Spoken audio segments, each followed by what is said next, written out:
Mark 8. Feeding the 4,000. In those days, the multitude being very great and having nothing to eat, Jesus called his disciples to him and said to them, I have compassion on the multitude, because they have now continued with me 3 days and having nothing to eat. And if I send them away hungry to their own houses, they will faint on the way, for some of them have come from afar. Then his disciples answered him, How can one satisfy these people with bread here in the wilderness? He asked them, How many loaves do you have? And they said, 7. So he commanded the multitude to sit down on the ground. And he took the 7 loaves and gave thanks, broke them, and gave them to his disciples to set before them. And they set them before the multitude. They also had a few small fish, and having blessed them, he said to set them also before them. So they ate and were filled, and they took up 7 large baskets of leftover fragments. Now those who had eaten were about 4,000, and he sent them away. Immediately he got into the boat with his disciples and came to the region of Dalmanutha. The Pharisees seek a sign. Then the Pharisees came out and began to dispute with him, seeking from him a sign from heaven, testing him. But he sighed deeply in his spirit and said, Why does this generation seek a sign? Assuredly I say to you, no sign shall be given to this generation. Beware of the leaven of the Pharisees and Herod. And he left them, and getting into the boat again, departed to the other side. Now the disciples had forgotten to take bread, and they did not have more than 1 loaf with them in the boat. Then he charged them, saying, Take heed, beware of the leaven of the Pharisees and the leaven of Herod.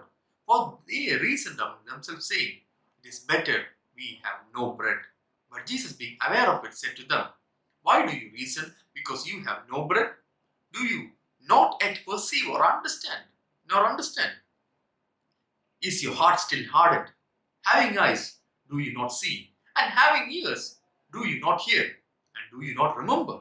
When he broke the 5 loaves for the 5,000, how many baskets full of fragments did you take up? They said to him, 12. Also, when he broke the 7 for the 4,000, how many large baskets full of fragments did you take up? And they said, 7. So he said to them, How is it you do not understand? A blind man healed at Bethsaida. Then he came to Bethsaida, and they brought a blind man to him and begged him to touch him. So he took the blind man by the hand and led him out of the town. And when he had spit on his eyes and put his hands on him, he asked him if he saw anything. And he looked up and said, I see men like trees walking. Then he put his hands on his eyes again and made him look up. And he was restored and saw everyone clearly. Then he sent him away to his house, saying, Neither go into the town, nor tell anyone in the town. Peter confesses Jesus as Christ. Now Jesus and his disciples went out to the towns of Caesarea Philippi, and on the road he asked his disciples, saying to them, Who do men say I am? So they answered, John the Baptist, but some say Elijah, and others one of the prophets. And he said to them, But who do you say that I am? Peter answered and said, You are the Christ. Then he strictly warned them that they should tell no one about him. Jesus predicts his death and resurrection. And he began to teach them that the Son of Man must suffer many things and be rejected by the elders and the chief priests and scribes and be killed, and after 3 days rise again. He spoke this word openly. Then Peter took him aside and began to rebuke him. But when he had turned around and looked at his disciples, he rebuked Peter, saying, Get behind me, Satan, for you are not mindful of the things of God, but the things of men. Take up the cross and follow him. When he had called the people to himself with his disciples also, he said to them, Whoever desires to come after me, let him deny himself and take up his cross and follow me.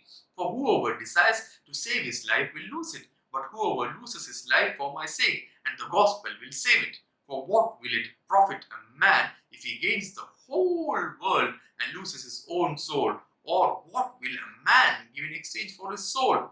For whoever is ashamed of me and my words in this adulterous and sinful generation, of him the Son of Man also will be ashamed when he comes in the glory of his Father with the holy angels.